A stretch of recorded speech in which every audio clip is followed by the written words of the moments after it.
This episode might contain some of the best advice that I can give because it's the best advice that I've been living by for the past year, whether it's literally down to lifestyle advice like time management tips, respect, people pleasing, or just things that have been really working for me in the supplement area, in nutrition and meal prep and fitness, all of that. I'm going to be talking about tons of different things in this episode, which is wonderful because I know I've left you in the dark for about 3 to 4 weeks. I took a little bit of the summer off. It wasn't totally planned, but I had a lot going on. And well, we'll talk about time management tips, but when it comes down to it, at this point in the year, I had 3 different certifications that needed to be renewed: my personal training certification, my nutrition coach certification, and my women's training specialist certification. Those require a mix of taking tests and studying for them again, and then also taking other courses and continuing education credits to renew it on top of that. So I had to take tests and get different courses, and I don't want to mess with that in a way where I'm not going to rush through it. I thoroughly, if I'm taking a course or I'm taking something new, or if I am interested in learning something, I want to put the time into it. So between my 2 jobs and studying literally 3 to 4 different types of course material for either a test or a new accreditation, girl, I didn't have the time. I don't like that excuse because it's not an excuse. It's just something that I had to do. I had to step back from the podcast for a little bit, which is totally fine. But we're back. We're better than ever. I'm all recertified. I got tons of things going on. It's my birthday today, actually, when you're listening to this episode. I decided to post it on my birthday, which is, I guess, a very Leo thing to do, unfortunately, leaning into that side of the Leo spectrum. But I thought it was a good episode because while I was studying, in the back of my mind, the podcast was sitting there because this is my passion project. I love this podcast and I love creating and engaging. And I went offline. I literally wasn't on Instagram for a month. I wasn't talking. It was just separated from it. And so I felt the shadow of not being on the podcast in my heart, in the back of my head. And then I would put a little bit of pressure on myself I have tons of episodes that I want to do, but my heart wasn't in some of the topics for the moment. And then when I thought about my birthday coming up, I was like, oh wait, I can just wrap up the past year and do an episode of, like I just mentioned, things that have been working for me, things that I've learned, lessons, little life lessons. I'll tell you some fun stories. And I can also tell you my favorites, basically, kind of like a YouTube or TikTok video where people show you their favorites, makeup products. It's going to be my favorite, supplements and nutrition things and all those topics. So we'll get into it. Happy Leo season. I do have a fun announcement coming up soon, but we're just going to jump into it. So yeah, welcome back to the Happy Hippie podcast. If you are new here, this is the show that explores all the ways that we can add more happiness into our lives. Mind, body, soul, holistically. We talk fitness, nutrition, wellness, girl talk, yoga, astrology, basically all of it. You can learn new habits, get healthy reminders and recipes and more. And we talk about all the things that are just basically going to change your life. So I'm your host, Amanda McCormack. Like I mentioned earlier in the episode, I have a bunch of accreditations in the topic of health and wellness. That's my jazz. I'm also a content creator and a photographer. And I'm just exploring what makes me happy, and I want to open you up to that too. So welcome and join us each week for new topics, meditations, and guest interviews so that you can start living your best life. Now, when I made this episode, it was truly me sitting there and just brainstorming for a few minutes the lessons that come to my head. So the order of operations we're going through, it doesn't make sense. It didn't start from the year. It's not in a calendar order. I just truly was writing things down that were coming up from my heart and coming up from my mind and what I can think of. So we're just going to go through the list, and then I don't even have notes. I truly just have the bullet points of the different topics, and then that's usually how I do the episodes, but I do have the bullet point, and then we're just going to see what comes up from there. So like I said, it's a mix, and there's no order. I don't even have a nutrition section. We might be talking about some sort of crazy boundary tip, and then I'm gonna jump into talking about a Chipotle aioli recipe. So we'll see how the order of things goes, but I kind of like it that way, being a little fluid. So the number one thing I think I learned this past year is a combination of work environments, people in life, is basically standing up for yourself, which I can find easier to do in some areas than others because your time is valuable. And yeah, again, this can be in work or respect, just between people. Because a lot of the times I've noticed, because where I've been, without being too precise with it, I had to leave one job because I literally was not being respected enough. And it sat with me too long, and I sat with it too long. I stayed in the job way too long, and I let the people disrespect me in many ways. And I was doing it for like other reasons, like, you know, people tell you like, oh, stay with the job, like it'll help you out with your resumes and things like that. But at the end of the day, like, you can only do so much. And I know, and I feel like when you put your worth into something, and it's, if people are disrespecting you in that area, then it kind of like pushes away your opportunities to other things and your attention to other things, and you start just thinking this is how it is, you know, when really it's hard to pull away and stop it. And this can be friendships, this can be people, this can be work, whatever kind of resonates with you. But whatever situation you're in when it comes to standing up for yourself, it's because you are of value, and your work is of value, and your time is of value. And the more you give it to this source, whatever it is, the less you're going to be able to put it into other things, you know. And I just felt really drained with the situation. And it's also happened in other situations, but mainly I'm thinking of like a work situation. And then I've been looking at like other jobs for the past month, like different freelance things and different situations. And I can see how in the world there's a mix, there's a beautiful abundance of so many things, but there's also people who like will take advantage of you. And I can see that with some of the pay options. And sometimes people are like, this is a commission based role, or this is like free work. And I truly don't. For a while I used to think too, I was like, yeah, I'd get my foot in the door in this topic by doing free work. And I do think in certain industries, yes, you have to build things up, but at the end of the day, like, your time is valuable and you should be respected for your work. I don't know if that resonates with anybody, but that's like the most like intense bullet point I have. The rest of it is like kind of more philosophical stuff, but it's just something this past year I've been working with. Like, I was basically being disrespected in the workplace for like a super long time in one of my jobs, and like I had to end it this like a few weeks. Just couldn't do it anymore. And I came down to the point where I'm like, why am I taking this? Like, the benefits did not outweigh the cons. And at the end of the day, I sometimes flash forward to when I'm really old and I think back on my life, and I'm like, old lady me would be pissed that I stayed in that for so long, or she'd be really upset that I didn't, not that I stayed in something long, because I feel like things teach you the stuff that you go through. If you don't look at it as lessons, then you can have like that harboring resentment about things, and that's not what I mean by this example. But I mean, she would be pissed if I didn't look at other options and take the chance to explore other things, or put myself out there in ways that can bring me more abundance, you know? So I don't know if that resonates, but I wanted to start with that one. The next one I want to say is, if you don't ask for something, you may never get it. I've spent so long in my lifetime just like living in my head, expecting things to come to me. Like, since I've been a kid, I feel like that's something that was easier to me than going out of my way to be like, hey, can I do this? Can I do that? Like, when I was younger, I used to even think like, if, let's say you had to use the bathroom and you're walking by a restaurant, but you have no plans of eating at that restaurant, but you really have to pee, and you go in and you ask them to use the bathroom. That used to be the most terrifying thing in the world to me. I was like, well, I'm not eating there. They're going to say no to me. And then I would make an assumption and I would walk away full of pee, bladder full of pee. Every step I take, I can feel that vibration, and all I'm thinking about is how bad I have to pee for the next hour.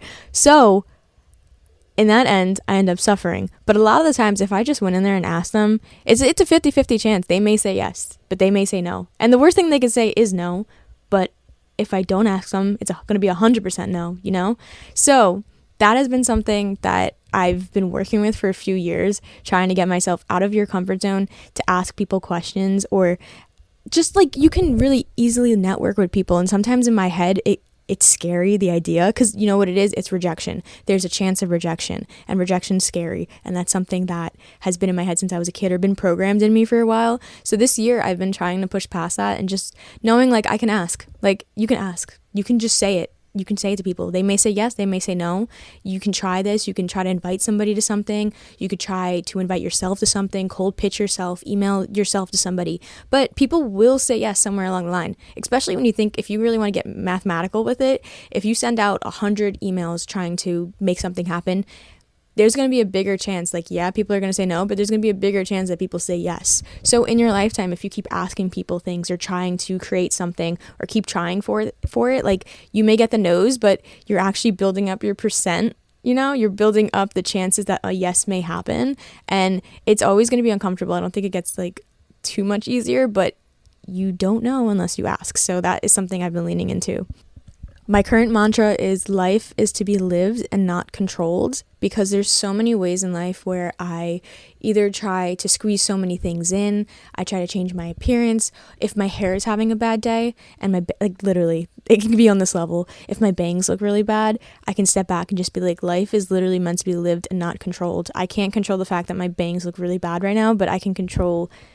I can enjoy the life that I'm in. I can enjoy the present moment. So it's basically an anchor that brings me back into the present moment and brings me back into the fact that life is ebbs and flows, and it's also just like riding the wave of life is kind of what it attests to, you know? Life is not meant to be controlled, it's meant to be lived. So whenever there's something that's not going to plan, or I'm feeling uncomfortable with it, or whatever the situation is, I could literally have sweaty armpits and the sweat's running through my shirt and it's freaking me out. I can just be like, girl, life is to be lived. I can't control that right now, you know? So it really has been helping me in so many ways. When I find myself getting flustered over a conversation I had, or my anxiety is coming up with something, I can just tell myself, I'm like, it's okay. This is part of living. This is how living happens. I can't control this right now. Or if I get upset over the fact that, let's say it's raining on a weekend when I have plans, it's like, okay, again, can't control it. It's okay. Life is meant to be lived. And it really does bring me back. When I find myself getting those chitter-chatter thoughts in my head and it's just nonstop in there, I can step back and be like, girl, life is meant to be lived. So take that one with you. That's been my favorite one recently. Doing things for you and not because you're trying to live up to an expectation or how things are supposed to be.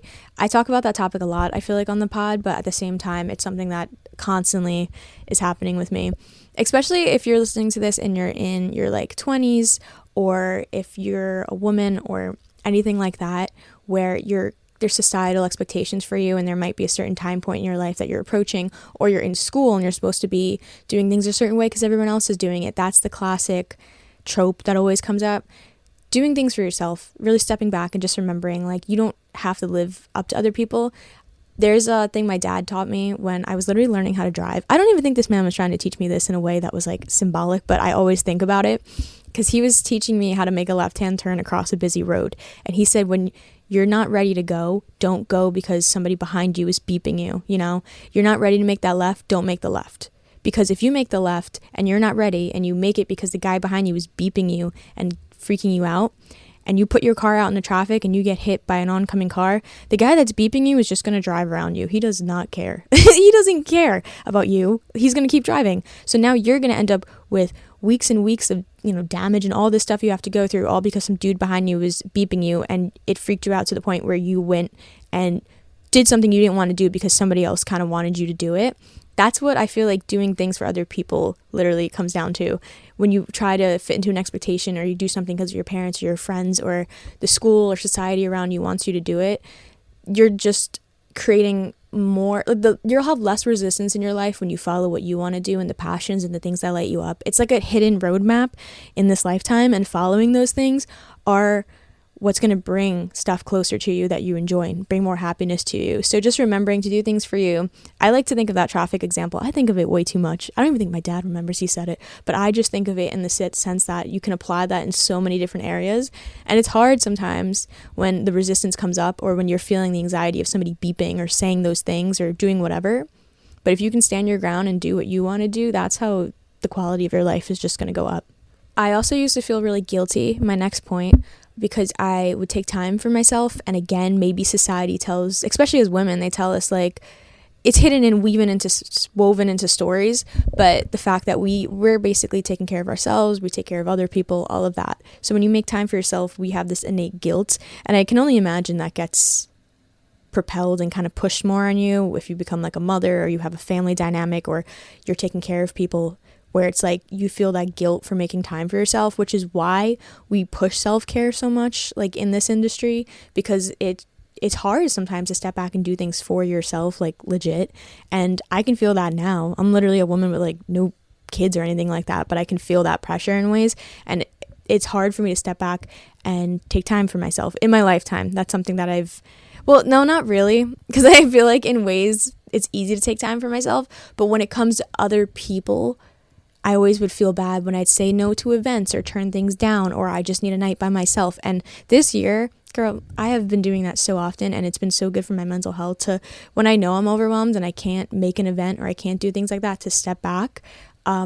this is something that's come up in like family and friendship dynamics, I think, a bit, where I've had to make time for myself. But at the end of the day, it's helped so much, because when you're overexerting yourself, or it's almost like you're doing, like I said in the last point, you're doing things for other people. Like other people have these expectations of you and you're doing stuff for them. But making firm boundaries, that could mean making decisions in the moment, or looking at your schedule ahead of time and making sure that you make time for yourself during your week, or you allot certain hours where you can do things for yourself. You know, I love my alone time, and I find like that's where most of my creative passion things happen, and I need to make that time for myself sometimes. Next point is, I do try my hardest to smile at people. This is just a random life thing, but a smile will really go a long way. It can help you out in situations if you are trying to get like, I don't know, if you're trying to get something you want, like if you're checking into a hotel and you're just like a smiley person. But in general, I find that, I think it might be the New Yorker in me. Sometimes I find it hard to make eye contact with people, just like when I pass them on the street or at work or anything like that. But I've been trying to make eye contact and smile at people. And oh my God, sometimes people will literally like not react, and it makes you want to crawl up in a ball, and you're like, oh my God, I'm putting myself out there. And again, it's that rejection thing where it's like I smile at someone and they don't smile. I'm like, oh man, that's so bad. But I've been trying to do it so often anyway, and like push past that, because truly I feel like there's been times where I have to just smile at people. Sometimes conversations start up and they lead places. Like that's just how life is. I want to go through life like being smiley and kind of approaching people. And again, I'm not trying to say if you're in a bad mood to like paste a smile on at all times. I just mean in general, trying to approach situations or approach people with a more friendly demeanor. Sometimes it pays off, and I just feel like in general I've just been trying to do it more often. Now this is a tip because I can see it unfolding in my life in so many ways. Make time to get up early and unwind for bed. It will be so worth it in the context of your entire day. If you ever feel rushed or have time management issues, I have a little bit of ADHD. I do have ADHD, but I don't know. I try to downplay it. I'm like, oh, I have a little bit of it. I'm like, no, I actually really deeply struggle with like time management things. But my day and the quality of my happiness day and just everything that happens when I make time in the morning to get up and when I make time to unwind for bed. One, yes, sleep hygiene. You need it. Women need 7 to 9 hours of sleep. And sometimes we're not even getting the 7, but trying to aim, I find for myself when I aim over 8 hours, if I sleep like 10 hours, then I'm a little too groggy. But if I sleep over 8 hours, I truly feel refreshed. And sometimes that comes down to your sleep routine, what you do before you go to bed, unwinding, and all of that. I talked a little bit about that, and I'm going to talk more about that in next week's episode. We're talking about stress and cortisol and managing those types of levels. So if you have questions about that topic at all, send them over on Instagram, Happy Holistic Hippie, and I'd love to hear kind of what your problem areas are in that life, you know, like when you're trying to get ready for bed, or if you have issues waking up, just let me know. Send me a voice memo. I just want to hear other people's views on that before I make that episode. But that little disclaimer. But when you go to bed you don't have to go to bed early or whatever, but just making a wind down routine.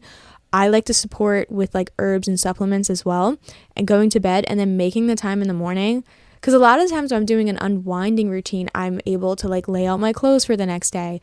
And these seem like little things, but to me, I never always did this. And I just found that this past year, like setting myself up for a good night's sleep and then waking up in the morning, I always wake up earlier than I think I want to. Like if my first instinct is to hit the alarm for 7, I have to move that back to 6:50, like even 10 minutes, like because they will add up, truly. I meditate in the morning. Sometimes I want to sit in bed a few minutes, and I think allotting more time than less will help you out. And you can do that when you set yourself up for a good night's sleep, you know, because sometimes it's like, oh, if you're going to bed late, then you're already thinking for the next day. You're like, oh, well, now I don't have time to do this in the morning. I'll just like sleep in a little bit. So set yourself up for success in the night, in the morning, and your days will truly, like your energy will just be so much better during the day, and you'll just feel better. Continuing on the topic of planning ahead, we're going to jump into food a little bit. I have noticed that planning ahead in terms of having basic staples on hand is so important for me to actually feel good during the week and eat food that it's going to fuel my body, because in the moment when you want a snack or whatever, you have it available. You know, what I mean by having the basics on hand is I always like to have snack options that are going to fill me up and they're not going to make me feel like heavy and drained, I'm a big fan of like hummus snacks. So like having hummus packs or hummus in the fridge and just buying them in my grocery list each week. And then I can eat them with like crackers. I can eat them with fruit or veggies, whatever. I have it on hand. Same thing goes with basic staples. I like to always have frozen fish in my freezer. I like to have sockeye salmon or anything like cod, because then that's an easy dinner for me and I can just like let it defrost during the day. And it doesn't take too long to defrost either fish, I find, compared to like bigger meats. So I'm able to easily put together a meal with that. I always have frozen chicken nuggets or chicken breast, chicken cutlets, whatever you want to call them, in the freezer as well, because I can take those out and make a salad in 5 minutes. I can throw them in the air fryer or whatever you have and be able to make a salad really quickly.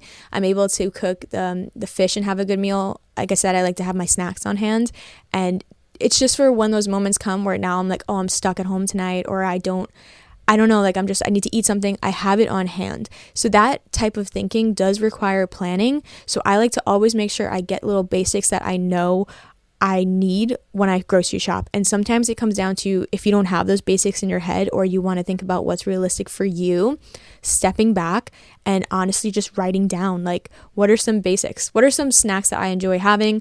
What are some times during my day where I notice I either want a snack or I don't have a meal, or what frustrates me the most about wanting to cook dinner or cook lunch, and how can you answer those problems for yourself by preparing? Really good. We can do a whole thing on meal prep if you'd like, because meal prep isn't just like, that's a form of meal prep, is having things on hand like that. It's not just sitting down and making Tupperwares of rice, but I've found that having basics on deck sets me up for a really good week. Now, one of my favorite discoveries, because I have joined the Kindle Girly Club this year, getting books for free. You can get any book you want for free, because this is a concept that has been around for a while called the library. But you may know about this. I'm just sharing it because it's truly so fun. There's an app called the Libby app, and you can get it on your iPhone. Why'd I say iPhone? That's such a that's like a very old person thing to say. Like, you just say phone. I said iPhone for a minute there. Whew. See, it's my birthday. I'm already tipping into the scale of the the older side of things. But the Libby app, if you have a library card, you can get the Libby app, and then your library card system, whatever county or state you're in, will set up automatically when you put in your details, and you can rent ebooks and audiobooks through the Libby app. You can read them on your phone, but they have an option for books you can read on Kindle. Pretty much every book is on Kindle. You can rarely find a book that like won't be on Kindle, but usually it's like a super old book or a publisher that's not well known. But you can get the book totally for free, and you rent it like you would at the library, and usually it's about 7 to 14 days. And then same thing, if a book is really popular, you can put it on hold just like you would at a library. So I have about you get 10 holds. So I have like 9 holds. So all the popular titles right now, I just like have holds on them, and they give you an estimate. Usually it's like 2 weeks, 3 weeks, but it's usually ready within a few days, most of them, most of the time. And I constantly have read so many books, and I always have a new book ready to go because of this app. And I think it's so fun. I got the Kindle, and they try to set you up with Kindle Unlimited, which is like Amazon's version of a subscription platform where you get quote unquote free access to certain titles. But to be honest, I don't think the titles that they have are really good for what I want to read. Like, I don't know, I'm not finding too many things. And then otherwise you got to buy each book for like $11 to $12 on Kindle. If you can just wait 3 to 4 days, you most likely will be able to get it on the Libby app. So check it out. It's like my favorite thing at the moment. The past 2 months, I have read, I think, 5 books on the Libby app, and that's insane. Because my reading level wasn't the best, it's not the worst, but I feel like I'm just like an in-between reader. And I think I set a goal on Goodreads to read about 18 books this year, and I've read 5 already in the past like 2 months. So when I was reading paper books, that was a challenge for me. I was like 18, not 20, because I didn't believe in myself. I was like 18, that's going to be what we're setting. But with the Libby app, I'm like, ooh, I might be able to hit that goal like a lot sooner. And I've found myself reading books that I wouldn't want to pay the money for, if that makes sense. There's been a lot of topics where I didn't want to physically buy the book. Fiction books, for example. I usually buy high fantasy books, or the opposite end of the spectrum, like self-help, self-transformation type books, things that are going to help me and that are worth dropping the money for. Or for example, like all of like Sarah J. Maas's books, like I physically wanted those copies because I have them on my bookshelf and they just make me happy when I see them. But with the Kindle and the free books on the Libby app, I find that I'm renting like books that I wouldn't drop the $20 for because they're new books, you know, or I don't think I needed the physical copy of it. And I'm reading so many of them. Currently, if you want to hear some recommendations, one of my favorite books I read came out last year, I think. It's called Remarkably Bright Creatures. It's a beautiful fiction book, and the main character, there's a few different characters in it, but the main character is like a 70-year-old woman, and I don't know why, but the book, it involves animals, and it involves things through an older woman's eyes, and I just loved it. I loved it so much. It was a great book, I think, and it's a little bit of a mystery thriller as well, so everything you need. Great book. And then I read 2 really good books by Glennon Doyle, and then one by the girl that wrote Eat, Pray, Love, Elizabeth Gilbert. So Big Magic by her, and then, oh my gosh, off the top of my head, I can't think of Glennon Doyle's book, but it's the main book that she has. It's not coming to me. I read those 2 books. Fantastic, really motivated me in so many ways. And then I read Remarkably Bright Creatures, and then I read another book from Elizabeth Gilbert called The Signature of All Things, which was very good. And I don't think I would have read any of those books. Maybe I would have read the Glennon Doyle one because that one's been on my list for a minute, but I wouldn't have read the others at all because they weren't on my list, and I found them through the library, and some books, they recommend books for you based on the ones you read as well. Girl, I'm having a blast. I've been in Hobbit mode, like I haven't been posting. I've literally been studying and reading on the Kindle, and it's been a really good stage, a really good Hobbit stage in my life. When it comes to conversations, I've actively been working on this since I've been like 20, I think. Basic conversation skills, but actually listening to people, you know, asking questions to them, like letting them speak, and then responding to them, trying not to control those conversations, going back to the idea of just living, like letting stuff come up, not trying to think of what you want to say while the other person's talking and then you say what you want to say. It's like hold back and actually listen to them and then come up with things to say. I don't know if everybody's listening to this and they're like, girl, yeah, that's basic conversational English.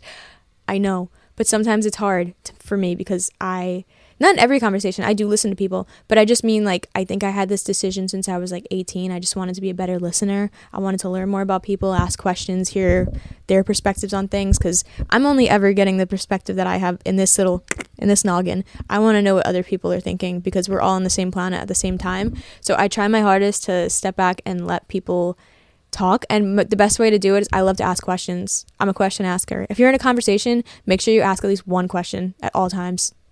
When it comes to a to-do list, unfortunately, I still try to avoid it, but try to do the harder thing first. Do the thing that's going to take up the most time. Do the thing that's going to be the biggest task on your list. Do it first, because when you do that, it's going to set off like, 1, you're going to get it done finally, thank God, right?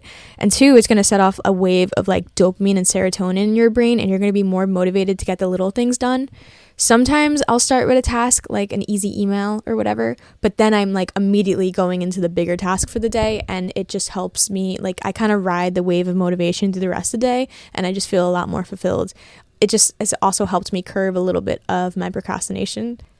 Most of my trips and most of the situations I've been in, I've done it alone. I've done a lot of solo things because I have come to the conclusion, and I came to the conclusion a long time ago before I even did things, that if I want to do something, most of the time, I got to do it solo if I want to get it done. If I can't be dependent on other people, whether it's friendships or relationships or family, anybody around me to make things happen for me sometimes, and I feel that's a great way to think.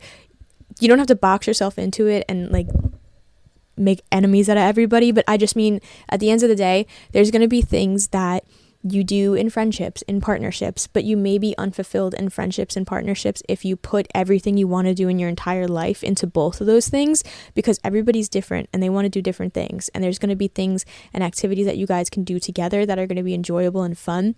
But if you truly have a dream for something and you're trying to convince your family or your friends to kind of like get in on it and they don't want to, that might be something that you have to explore on your own or make it happen on your own. And I'm saying it from someone who's done it so many times. This year, I can think of 100 things, but this year, for example, I always wanted to do shark diving in Oahu, and nobody in Hawaii wanted to do it with me. I made so many friends out there and different islands, different places, and nobody wanted to like do this. And I was like, all right, at the end of the day, like I have to do it. And 1, yeah, it's intimidating doing that, and I think it's less intimidating doing it with friends. But I really wanted to do it, and I wanted to do it for like I wanted to do it before I even came out here. Like, it was something in my head I saw online, and I was like, I really want to do it. And I would make friends and ask people, or anytime I would go to Oahu by myself, which is funny because like every time I went to Oahu it was always by myself. I did one group trip with some friends, which was very fun. But again, in that trip, we did like the stuff that we all wanted to do, and the stuff that I wanted to do and they wanted to do on their own, we probably didn't cover. But that's how life is, you know, when you're with a group of people, different things will come up. But at the end of the day, I knew I wanted to do that. So I ended up booking the trip by myself, and I made friends on the boat, which again, it's like, you know, you're going to go shark diving and you're trying to like socialize with people. I was like, this is actually good because it keeps you from thinking about like, I'm actually about to jump in the ocean.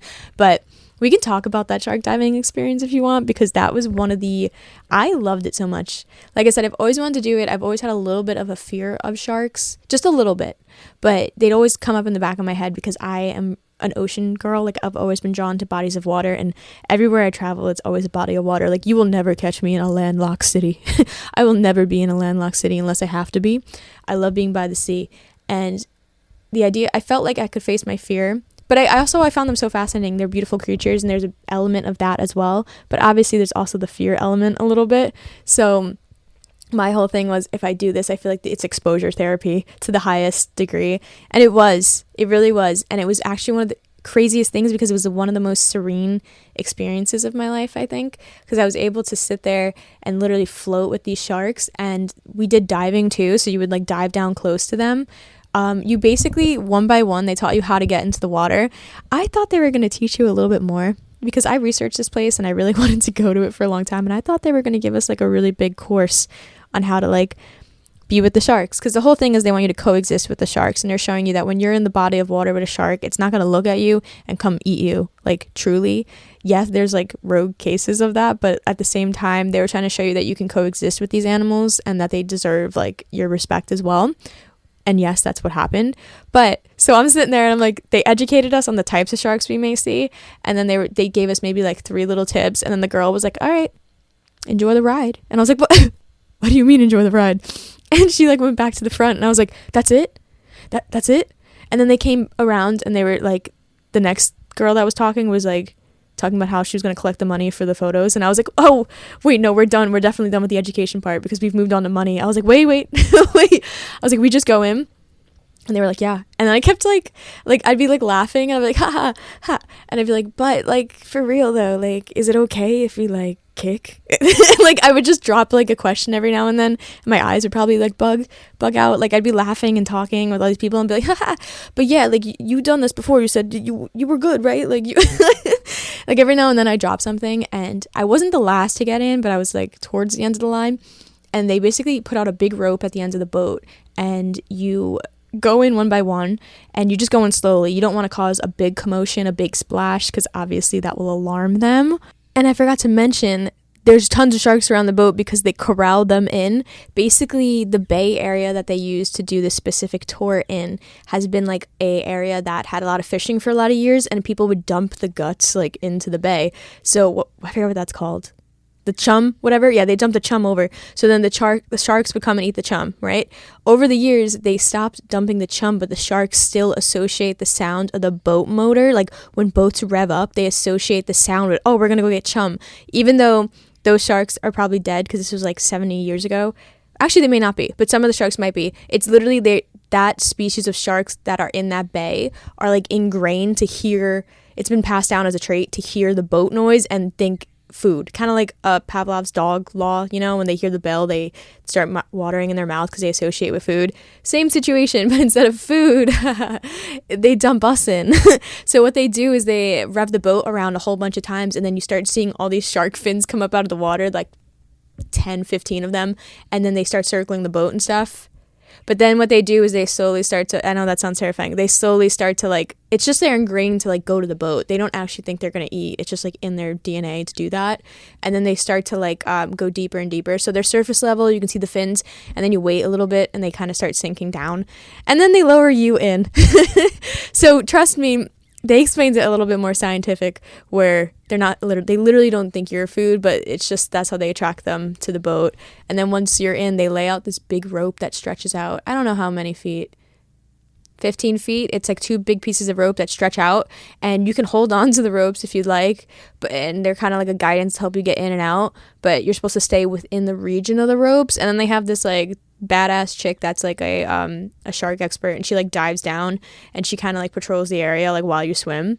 So yeah, it's a surreal experience, but it was really fun because I feel like it was mixed emotions, and there were people who were definitely like way more scared than I was. I feel like I was in the middle. I was tipping towards confident, but there was still a small bit of doubt, I guess.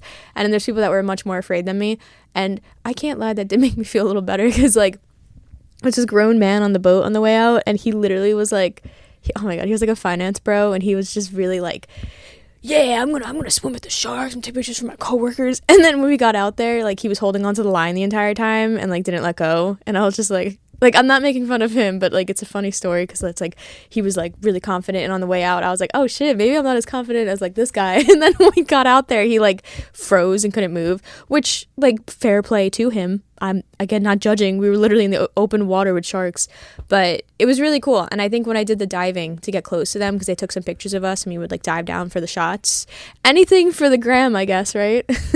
We would dive down for the shots, we would get really close to the sharks, and like it was really cool. It was really surreal. You could see their eyes and everything. And it was like though they didn't have that like protector thing they do when they're like gonna attack. So that was a good sign. I could see their eyes were like cool. I could see like the scars they had on them from like what, I don't know. But it was really surreal, and you're just in the middle of nowhere, and the water in Hawaii is super blue, and it was just silent, and these animals, and you were just with them, and you really were coexisting. So, and like I said, I've always wanted to do it. It was such a surreal experience. And the two girls in the boat that I was chatting to on the way out did it before, so that did give me a bit of like this girl was coming back for more. So I was like, okay. They do other tours too. Really cool company if you're interested. Deep Blue Echo Tours. They also do like reef diving, and they do dolphin tours and other things as well. So check it out if you want. You can also, if you can pay to go on the boat if you don't want to swim, but I think it's worth it to do the whole experience. But yeah, that's my shark story. I just wanted to share that. But the point that we were talking about was that solo things sometimes are the only way you're going to get things done. Because truly, maybe now in the future I can convince somebody to come because I did it. But at the end of the day, like I probably would not have done it if I didn't just like bite the bullet and be like, I'm going to do it. And I've done that for my yoga teacher training. I flew halfway across the world for that, and nobody was going to like do that with me. I wanted to go to Hawaii originally. Same thing. I did it alone. Everything I've done alone. Yes, it's had its trials and tribulations, but I've done those things. And then I've met people and been opened up to stuff so much in those situations. When you're uncomfortable, you will grow. And again, you can have adventures with friends, and I'm not saying do everything by yourself, but I'm saying there are some things in life that at the end of the day, you can't expect other people to fulfill those needs for you. You're the one that's going to have to do it. Next tip is dressing for the life that you want every day. So dress for the life that you want to live, because I feel like truly fashion and makeup and hair, whatever you want to do, because you can have little increments of each. They help me get me out of like funks. Like if I'm not feeling my best and I'm like, okay, I'm going to put on a pair of like a fun skirt that makes me feel really confident, or like my favorite baggy t-shirt with it, like make a fun outfit, or I'm going to do my hair a certain way. Sometimes it really can help lift my mood, and it reminds me like this is who I am, because sometimes I get into funks where it's like I'm wearing clothes I'm not confident in, like what I mean by that is just comfort. Like one of my favorite outfits are like harem pants, like big baggy pants and a big baggy t-shirt, but the harem pants are like, I don't know, like they fit my figure, but they're still loose and fitted, so they make me feel confident in a sense, because confidence doesn't have to do with just like your body, but like how you feel in it, you know? Like I'm at the moment, I love big oversized shirts. I don't like certain types of bras. Like they do not make me feel confident. They make me feel like stuffed, you know? And that's just my own feeling with it. I don't like certain types of jeans anymore. Like I don't wear tight jeans anymore because, girl, I can't do it anymore. I did it. I went to college in like 2017, like skinny jeans. I can't. I'm over it, you know? So there's things that make me feel confident and just like comfortable and cool. Like some of my shoes make me feel confident. I just like to dress in things that make me feel good. It doesn't matter, honestly. My makeup, my hair, my outfits, they just make me feel cool and confident in myself. I'm not dressing for other people. I'm dressing for myself. And I feel like I dress for the life I want to live.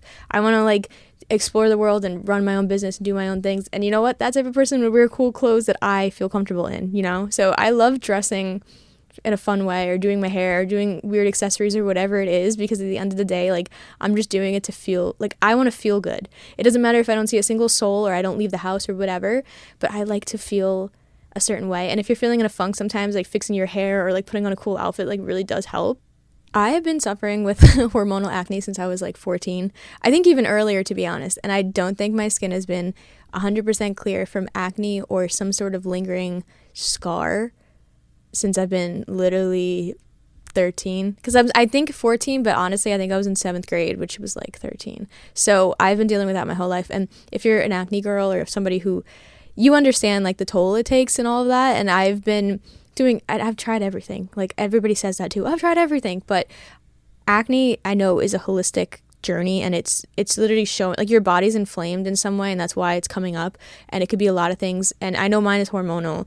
And so the past year, I've been really honing down on getting like monthly facials. I get the Hydra facials where they literally it's an acne specialist. So what I want to talk about is I went through, there's a company called Face Reality, and they train different estheticians to handle acne. And you can go on Face Reality's website and search your area for a practitioner that's certified in, it's just techniques on how to deal with it. Because like I never used to get facials because I was afraid like the products would break me out. So I found estheticians that are Face Reality certified.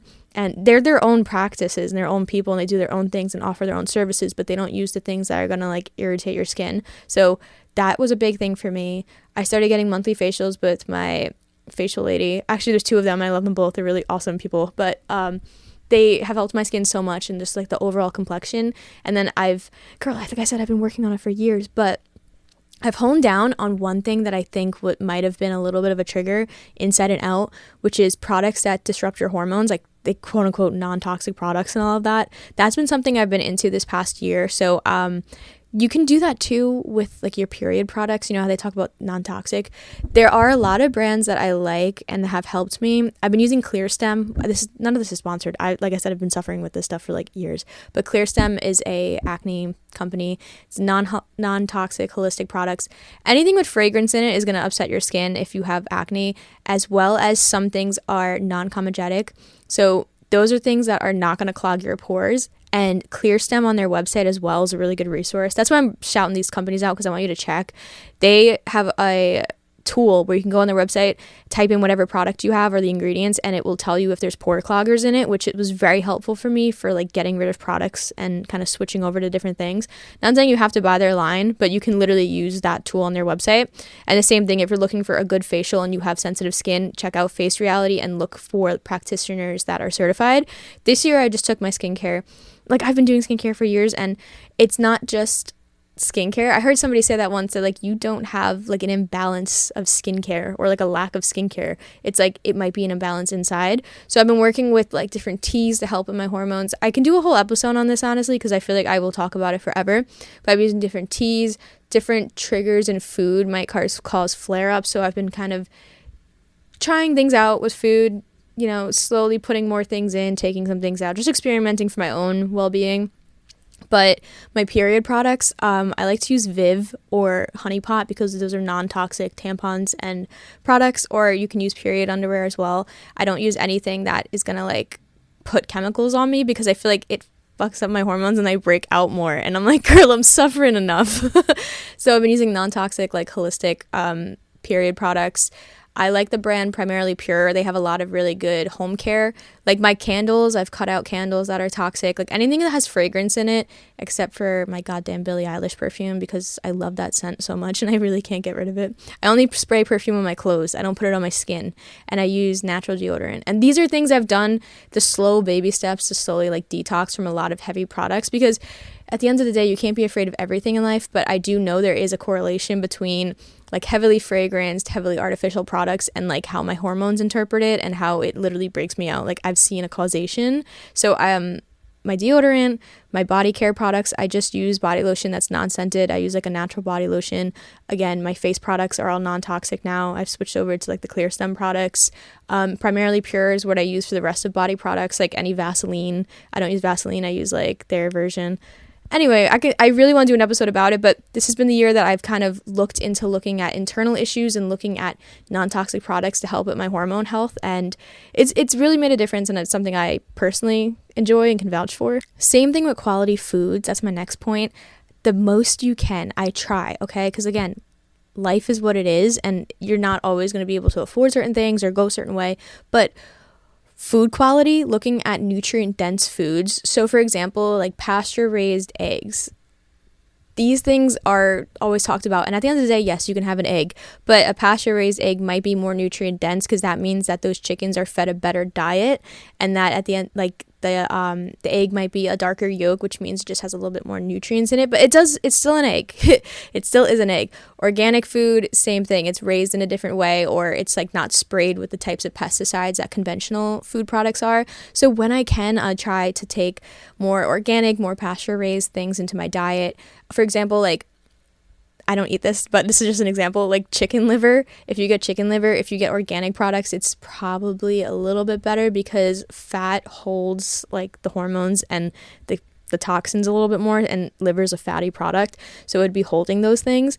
These are just little things that I've tried and have felt better with, but yeah, organic and pasture raised food and things like that. But I truly don't get them all the time. Like, I'm flat out saying it. Like, I try when I can. Like, I try with my eggs, I try with a variety of certain veggies, and with like my chicken products, I try to get it, but like some of them I don't, but it's just something I've been exploring, so I do want to share that. We're on to the last few points. My next one is don't disclaim anything. I find myself doing it sometimes and stepping back, but an active journey in my life is not disclaiming anything. Let's say you have a pimple and you go into a store and or not a store, I don't know, you're talking to somebody and you bring up the pimple. Sometimes we try to bring up our insecurities to beat people to it or make a joke out of it. And it's like, I'm not going to disclaim anything anymore per se. Or if you have a weird, like, you're insecure about part of your outfit maybe subconsciously and you like bring it up, or sometimes we downplay our clothes. We're like, oh yeah, this was like $5 or like whatever, we disclaim too much about ourselves sometimes, and it's not fair to us because we shouldn't diminish ourselves with little things like that. For example, sometimes we do it with our cooking. We'll try to give somebody cooking we made and we're like, yeah, it might be a little salty, or like it's a little overcooked, and you put a disclaimer out there before the person even tries it. We do it a lot of the times. We used to do it with like presentations in school or whatever. It'd be like, yeah, like I didn't work too much on this, or like, stop disclaiming. I'm saying it as a message to myself. Like, I need to hear it back sometimes, but don't downplay yourself in this world. If you hear it, if you see yourself do it, just note it and try to correct it the next time, because you don't deserve to downplay yourself. Like, you don't need to hide. You don't need to make yourself smaller than you are. Like, you're allowed to take up space. You're allowed to do these things. It doesn't matter at the end of the day. And sometimes we need to remind ourselves of that. Coming back to this point, I think I've made similar points in this episode. These are our last two. Trying to prove yourself to people or trying to impress other people that's where your energy is gonna go. I feel like there's no one to impress truly, or no one to prove yourself to, because when you're trying so hard and thinking of that, that's where you're putting all your effort, and it pulls you away from your own life.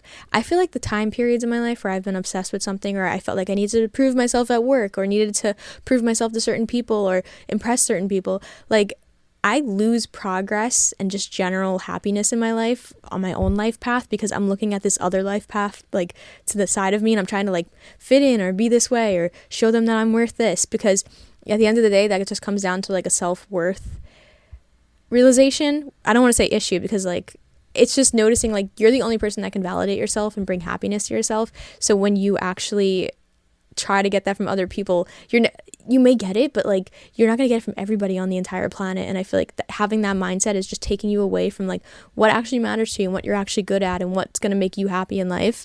So I'm been trying to steer away from that, but I've had that realization this year, which is like so refreshing. I'm like, finally like 15 years of this maybe. And lastly, nutrient wise, what I've been into, like what the hot girls are doing with nutrients.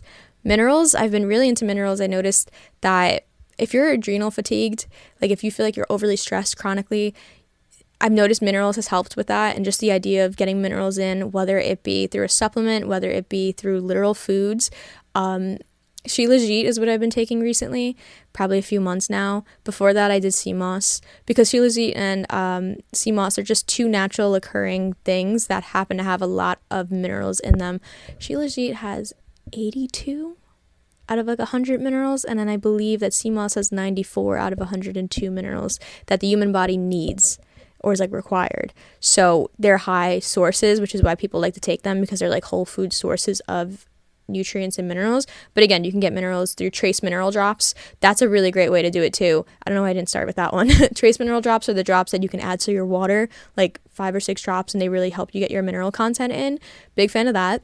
Herbs have been my girl this year. I've been taking, especially for period health and women's health, herbs around different parts of your cycle, like my luteal and menstrual phase. I've been taking a certain concoction, a little potion of herbs to help with PMS.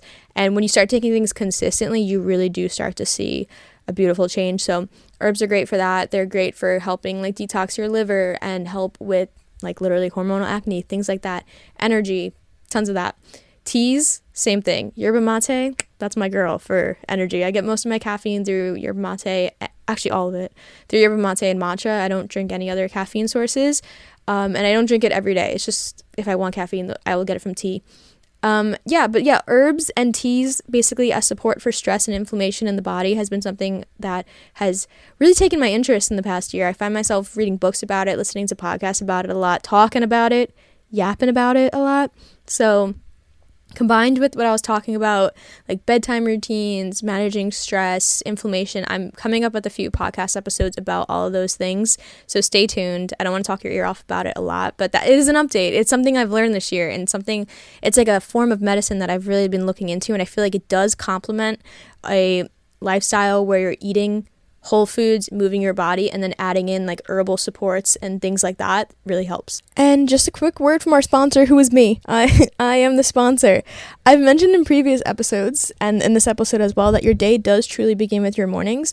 And when you take time to envision your day, your higher self, who you want to be, you basically lay down like this powerful blueprint that creates a mantra in your head that you can return to during your day. It creates a structure for you to look back on.